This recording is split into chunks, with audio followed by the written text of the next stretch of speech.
جو نہایت مہربان ہے اسی نے قرآن کی تعلیم فرمائی، اسی نے انسان کو پیدا کیا، اسی نے اس کو بولنا سکھایا۔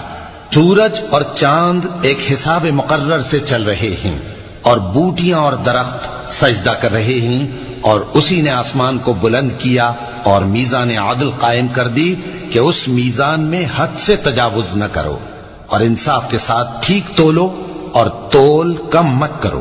اور اسی نے خلقت کے لیے زمین بچھائی، اس میں میوے اور کھجور کے درخت ہیں جن کے خوشوں پر غلاف ہوتے ہیں، اور اناج جس کے ساتھ بھس ہوتا ہے، اور خوشبودار پھول۔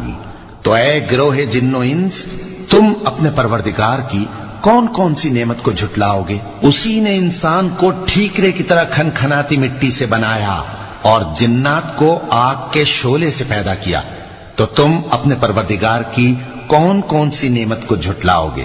وہی دونوں مشرقوں اور دونوں مغربوں کا مالک ہے، تو تم اپنے پروردگار کی کون کون سی نعمت کو جھٹلاؤ گے؟ اسی نے دو دریا رواں کیے جو آپس میں ملتے ہیں، مگر دونوں میں ایک آڑ ہے کہ اس سے تجاوز نہیں کر سکتے۔ تو تم اپنے پروردگار کی کون کون سی نعمت کو جھٹلاؤ گے؟ ان دونوں دریاؤں سے موتی اور مونگے نکلتے ہیں، تو تم اپنے پروردگار کی کون کون سی نعمت کو جھٹلاؤ گے؟ اور جہاز بھی اسی کے ہیں جو سمندر میں پہاڑوں کی طرح اونچے کھڑے ہوتے ہیں، تو تم اپنے پروردگار کی کون کون سی نعمت کو جھٹلاؤ گے؟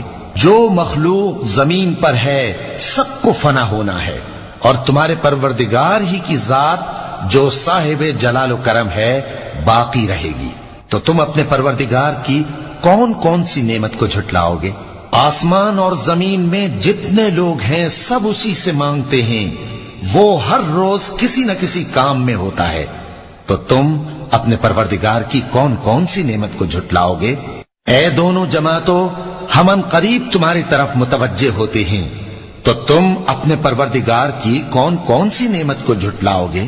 اے گروہ جن و انس، اگر تمہیں قدرت ہو کہ آسمان اور زمین کے کناروں سے نکل جاؤ تو نکل جاؤ، اور زور کے سوا تو تم نکل سکنے ہی کہ نہیں، تو تم اپنے پروردگار کی کون کون سی نعمت کو جھٹلاؤ گے؟ تم پر آگ کے شعلے صاف اور دھواں ملے چھوڑ دیے جائیں گے، تو پھر تم ان کا مقابلہ نہ کر سکو گے۔ تو تم اپنے پروردگار کی کون کون سی نعمت کو جھٹلاؤ گے؟ پھر جب آسمان پھٹ کر تیل کی تلچھٹ کی طرح گلابی ہو جائے گا تو وہ کیسا ہولناک دن ہوگا۔ تو تم اپنے پروردگار کی کون کون سی نعمت کو جھٹلاؤ گے؟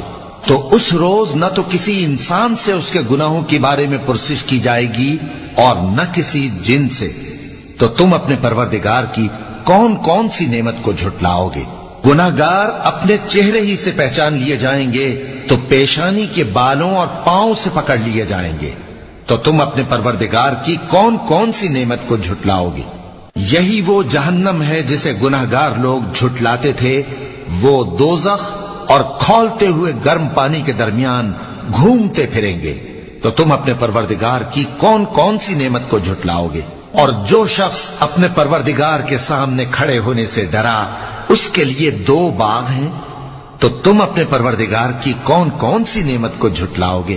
ان دونوں میں بہت سی شاخیں یعنی قسم قسم کے میووں کے درخت ہیں، تو تم اپنے پروردگار کی کون کون سی نعمت کو جھٹلاؤ گے؟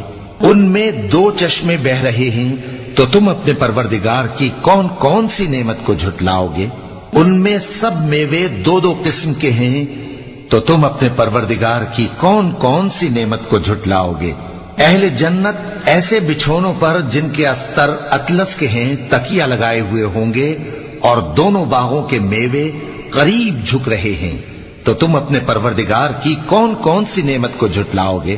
ان میں نیچی نگاہ والی عورتیں ہیں جن کو اہل جنت سے پہلے نہ کسی انسان نے ہاتھ لگایا اور نہ کسی جن نے۔ تو تم اپنے پروردگار کی کون کون سی نعمت کو جھٹلاؤ گے؟